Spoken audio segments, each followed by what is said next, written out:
So this is the Rilutek study from 1993. It's hard to believe it was that long ago. And Rilutek inhibits glutamate, which is, for reasons we don't understand, accumulates in the body of ALS patients to an abnormal degree. So Rilutek can decrease the amount of glutamate.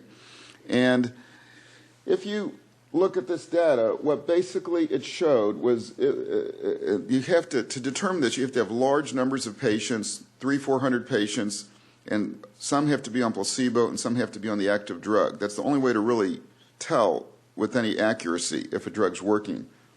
And so the placebo patients, their survival slope was like this, and the Riluzole or Rilutek patients was like this. And so you can see at any point in time, particularly early in the first 12 months, the Riluzole patients had a more prolonged survival. You can put that into different terms, and looking at the numbers, if you're on Rilutek, it's an average increase in survival of 3 months. Average increase when you take all these 300 patients into account. That doesn't sound like very much. That's sort of the average increase in survival we're looking at if you do like brain tumors with drugs that work in brain tumors. It's the same sort of thing. So we're looking for a drug that does a lot more than 3 or 6 months. In some patients, Rilutek may have a longer effect than 3 months. Every patient's individual, but on average in this trial, it's about 3 months. So all things being equal, if a patient comes into our clinic, Dr. McVey and I and Dr. Dick try to put them on Rilutek. It's a fairly expensive drug, but usually with insurance plans and Medicare Part D and NORD, we can figure out how to get them on Rilutek these days. That's usually not the reason we don't put them on it. Some people just don't want to take it because they say, it's only 3 months, and they want something better. And I understand that. So if that's the case, then we may not do it. So these are some of the drugs that we've tried that haven't worked and some that are now in progress. This is research that has all been done here at KU, either research that a drug company started and they asked us to be part of, or an investigator in another city, one of our friends started and they asked us to be part of, or that we thought of on our own in our group.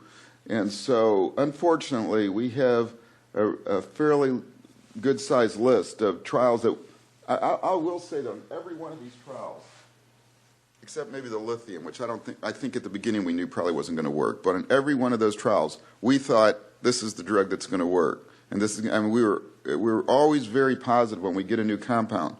But at the end of the day, they didn't work. So the ones that are at the bottom in the active list, these are things that are in progress. And I don't want to take too much time talking about the various ways and why they might work, but we have patients that have been in these trials in the last year. We're still analyzing data, or we're still enrolling them in these trials. And actually, I think I've left a couple off. Well, there's a new tamoxifen creatine trial that isn't on this list. So another comment. Rasagiline's on there. Rasagiline is an interesting trial that we thought up on our own. Dr. Wang had the idea. It's a Parkinson's drug, and Dr. Swerdlow is going to talk about why drugs like Rasagiline and Pramipexole, which is another Parkinson's drug, might work in ALS. So what's it? The Neuraltis isn't on here. So we were about, I knew I'd left a drug off. Neuraltis is a biotech company in Palo Alto, and they have come up with a drug that you give IV that inhibits an immune cell called macrophages, and they have some animal evidence from the preclinical that if you inhibit these macrophages, you decrease some of the inflammation in the spinal cord and brain in ALS, and it prolongs the life of the mice. So we have to see if it prolongs the life of the patients. And so we've done it in phase 1 trials last summer. It was very safe, and we are enrolling our first group of Neuraltis patients next week. Right, Maureen? What, next week, the week after? We're going to do about 9 to 12 patients here in Kansas City. It's only going to be 80 patients nationwide, and we're going to have a big chunk of those. So I knew there was a study I forgot. I will just say the 2 trials which say benefit, and I'm going to come back to this in just a minute, these are not drugs that slow the disease down, but these are drugs that help the symptoms of ALS that Dr. McVey talked about. So they're actually very important trials because we can help people with them, but it doesn't stop or slow the disease down. And I'll mention the MyoBlock one in just a minute. So this is sort of a good slide and a sad slide in a way. I put this slide together recently when we were writing a grant to show how much ALS research we do. And so Maureen and I actually went through and looked at the numbers of patients that got in each one of these trials. This may not be completely accurate, but it looks sort of meager on some of this, but it's so hard to get patients that meet the criteria for the trial and then to get them to enroll them and complete. I'll mention in a minute why people might not want to be in a trial. But this is very typical for every ALS clinic around the country are dealing with recruitment issues. The one we had the most in was when we drew blood to do DNA testing that was part of a national effort, and we had 154 patients in that trial. But it wasn't a therapeutic trial. So the way we determine if a drug works is there's this ALS functional rating scale, which Maureen or Laura administers to the patient and with the assistance sometimes of the family member, and it's just a series of 12 questions. And amazingly, it turns out to be very accurate. So it could be the total score could be as high as 12 times 4, 48. And so we use that number every month to follow patients. So this was a trial that we were involved in, one of the negative trials. It was with Minocycline, an antibiotic that was shown maybe to stop the nervous tissue that has been damaged from, or to help nervous tissue that's been damaged. So minocycline was talked about in stroke, spinal cord injury, but also ALS. So we were very excited about this trial. We had high hopes that it was going to show something, and nationally, there were 400 patients in this phase 3 trial, and we had about 20 patients here at KU. And we followed this ALS-FRS, and the problem was that the red is the minocycline and the blue is the placebo, and over the time of the study, the placebo patients did better than the minocycline patients. That's not what we wanted to find. And in fact, the minocycline patients did 25% worse. So there are So basically, nationwide, we took all of our patients off minocyclines. A lot of people were taking it on their own outside of the trial. So we're not sure why minocycline in this large controlled trial was negative. But this is why we think we need to do placebo-controlled trials. Because if you just put people on the drug, you just really don't know. Unless you have a home run, unless you have the miracle drug, which we are looking for. But it's that most of the time we're dealing with these issues. So the one trial that was significantly positive that we were involved in here was a trial that was to treat the excess saliva that's produced by patients with ALS. So I know there's a number of ALS patients in the audience, and if you have difficulty chewing or swallowing, saliva builds up. We try pills for it. We try patches. It doesn't always work. So my colleague, Dr. Jackson in San Antonio, she came up with this idea because she had heard that Botox, it's used for wrinkles and spasticity, if you inject it in the salivary glands, actually could decrease saliva production. And so she got money from the ALS Association. It was a national grant, and there were about 6 sites involved, and we enrolled patients in this trial. And they actually did get either a placebo injection or Botox injected in their salivary glands. And Dr. Dubinsky in our department injected them, and it actually did work. It dramatically decreased their saliva production. These are folks that have failed various drugs. It worked the best for a couple of months, and then after that, the effect wore off, and then you'd have to get re-injected. But it is a positive trial, and because of this trial, which was published nationally, people around the country now are using Botox for treatment of people whose saliva production can't be controlled with drugs, with other oral drugs. So just to wrap up then, some of you in the room may have participated in trials. If you have, thank you. I know what a huge step it is for a patient and a family member to agree to sign up for an ALS research, any research trial.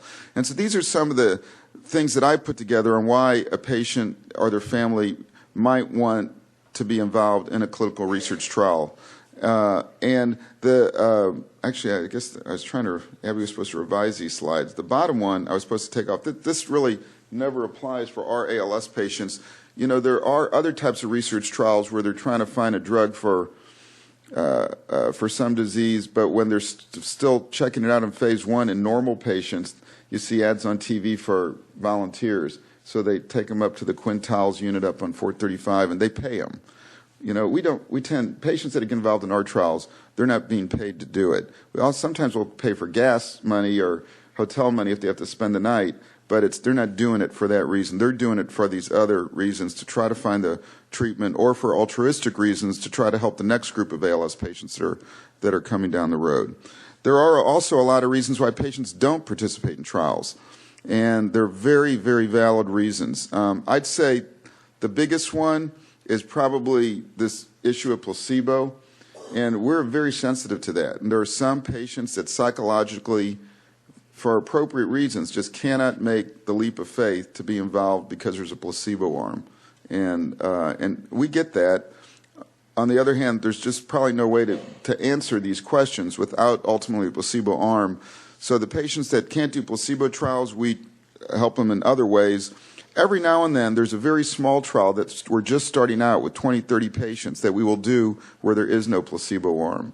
And we're just getting ready to start that now with the Rasagiline trial, just to see what happens on patients with ALS. And that is going to, though, be the foundation for a larger placebo-controlled trial. So I think that's probably a good segue into what Dr. Swerdlow is going to talk about on mitochondria and ALS, which has to do with the Rasagiline trial. But I guess before I have Dr. Swerdlow come up and talk, are there any questions about research trials that I've talked about, or about ALS in general, that Dr. McVey or Dick or I can deal with? Do you want me to deal with the Lipitor question now? So I was asked about Lipitor in ALS. So there was some literature a few years ago in which it seemed that there were some ALS patients that when they got put on a lipid-lowering agent to lower their cholesterol, their ALS seemed to get worse. And it was 3-4 years ago where this started coming out. And there was 1 or 2 research papers that came out that talked about their ALS patients getting worse when they got put on Lipitor. And some of my friends around the country at that point were slowed down. Were taking their ALS patients off Lipitor. Since then, there's been a couple good large clinic studies, epidemiologic studies, that doesn't seem to support that. And so I think that nationwide now, that initial thought that maybe the drug was making patients worse probably didn't pan out. We have not been taking our patients off Lipitor now for about 2 years. And we've been leaving them on Lipitor, Zeti, or whatever lipid-lowering agent that they're on.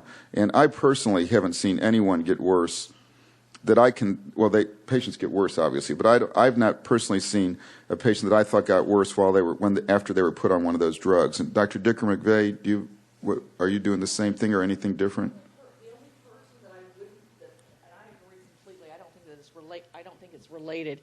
People that are there's a certain type of ALS patient that has something called a hypermetabolic syndrome, where they're sweating, it's almost like their sympathetic system is like burning the furnace too quickly, they're losing weight rapidly. Somebody like that, which is not the typical patient, I might, if they bring that up to me, then I might consider that. But in the routine patient, no, I say continue on. Dr. Dick, are you worried about that anymore?